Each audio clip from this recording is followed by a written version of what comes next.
मेरा नाम रॉयल है। मैंने और रवि ने 1 साल की डेटिंग के बाद शादी की है। शादी में हमारे कुछ खास दोस्त और पेरेंट्स ही आए थे। रवि ऐसा ही चाहते थे। वे चाहते थे कि शादी शॉर्ट और सिंपल ही रहे। हम लोग यहाँ बड़ा शहर में काम करते हैं। रवि के माता पिता गांव में ही रहते हैं। रवि ज़्यादा गांव जाते नहीं। जब कभी मम्मी पापा को मिलना होता तो वे हमें शहर में आकर ही मिल लेते हैं। हमने एक छोटा सा घर भी यहाँ अभी ले लिया है। शादी के चलते मैंने अभी नौकरी छोड़ रखी है। हमारा घर रोड के साइड में ही है। खिड़कियों से रोड दिखाई देती है। हमारे किचन की खिड़कियों से भी रोड दिखाई देती है। रवि का ऑफिस का टाइम सुबह 9 बजे का है। सुबह मैं रवि के लिए खाना बनाती हूँ।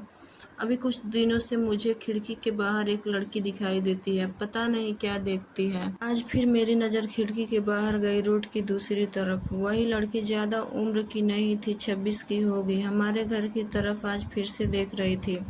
पहले दिन मैंने सोचा कि कोई होगी, लेकिन वे 3 से 4 दिन से लगातार आती मुझे दिखाई दे रही थी। मैं सोची कि जाकर उससे बात करूं। शायद किसी और का घर समझकर हमारे घर की ओर देखती रहती होगी। सुबह रवि सोए हुए थे।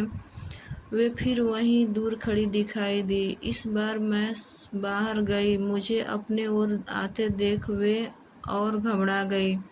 मैं उससे पूछा, क्या आपको क्या परेशानी है? आप किसे ढूंढ रही हैं? वे घबराती हुई बोली, रवि यहीं रहता है। मैं बोली, हाँ, आप कैसे जानती हैं? वे इतना सुनकर घबरा कर चली गई। मैंने पीछे से उसे आवाज़ दी पर उसने सुनी नहीं। मैं अपने घर में वापस आ गई।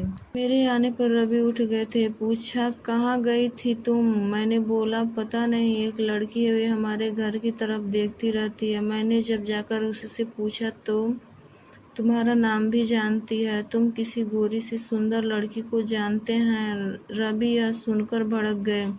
बोले, पागल हो गया? कोई कुछ भी बोलेगा और तुम मान लोगी क्या? लेकिन यह सुनने के बाद रवि के चेहरे का रंग जरूर उड़ गया था। मेरे भी दिमाग में कुछ कुछ चलने लगा। रवि जब शाम को आए तब मैंने इस विषय में कोई बात नहीं की। अगले दिन मैं सुबह उठी तो रवि पहले से उठ गए थे।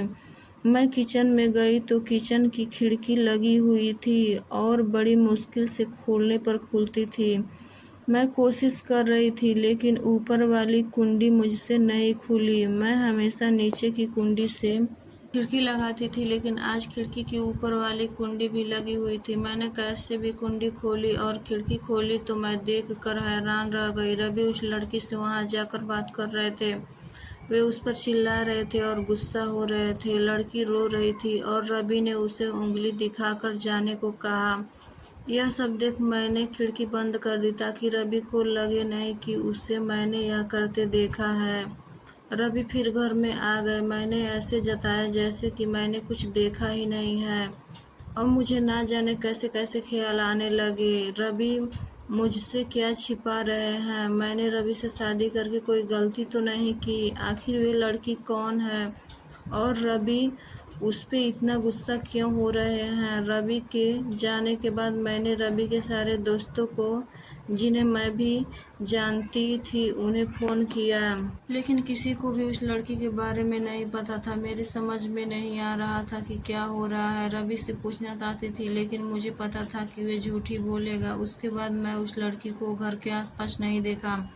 यह सब सोचते सोचते मेरी तबीयत बिगड़ने लगी। रवि मुझे बोलता था कि क्या हुआ, अपना ख्याल रखो, डॉक्टर के पास जाओ, लेकिन अब मुझे उसकी बातें बिल्कुल अच्छी नहीं लग रही थी। एक दिन जब मेरी हालत ज़्यादा ख़राब हुई तो मैं ऑटो लेकर पास के बड़े अस्पताल गई। डॉक्टर से अपनी दवाई लेने के बाद मैं अस्पताल के पार्क में बैठी थी। अस्पताल में मुझे वे लड़की फिर दिखाई दी। उसे देखते ही जैसे मेरी बीमारी पता नहीं कहाँ भाग गई। मैं उसके पास तेज चल कर गई और उसका हाथ पकड़ लिया और उसे बोला, तूने मेरी जिंदगी में उथल पुथल मचा दिया। बोल, उस दिन क्या बात कर रहा था रवि तुझसे? क्या रिश्ता है तेरा मेरे पति से? फिर उसने मुझे जो बताया सुनकर मुझे लगा कि मेरा पति ऐसा है। उसने इतनी बड़ी बात मुझसे छिपाई। शाम को रवि जब आया तब उस लड़की को अपने घर में देखकर चौंक गया। मैं भी उसके पास ही बैठी थी। रवि उसकी तरफ देखकर बोले कि अच्छा, तो तूने इसे सब बता दिया? मना किया था दूर रहने को मेरी फैमिली से। मैंने बोला, रवि शर्म करो, तुम इतने कठोर कैसे हो सकते हो? अपनी सगी बहन की मदद नहीं कर रहे हो। वे उसकी संध्या थी, रवि की सगी बहन।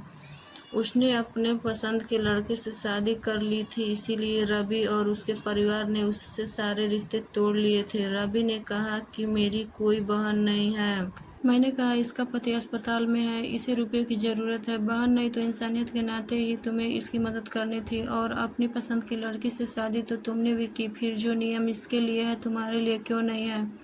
मुझे पता होता तुम ऐसी सोच वाले हो तो मैं तुमसे कभी शादी नहीं करती। जिसको बहन के आंसू नहीं पिघला सके उस आदमी के सीने में दिल नहीं हो सकता। इतना कहकर मैंने अंदर से अपने सारे गहने लिए और संध्या के साथ जाने लगी। हमें जाते देख रवि फूट फूट कर रोने लगा। संध्या भी उन्हें देख रोने लगी। रोते हुए रवि बोले, हमने इसे बहुत प्यार दिया, पापा ने, मम्मी ने, मैंने रानी बना कर रखा इसे, और यह ऐसे ही एक दिन बिना बताए घर से चली गई। हमारा प्यार तूने नहीं देखा?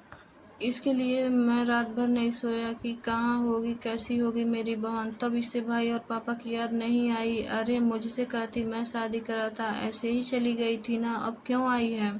बहन भी बोली, भैया मुझे लगा आप लोग नहीं मानोगे। इन दोनों भाई बहन को रोते देख मेरी आंखें भी भर आई, पर आंसू के साथ जैसे सारे गिलवे शिकवे खत्म हो गए हों।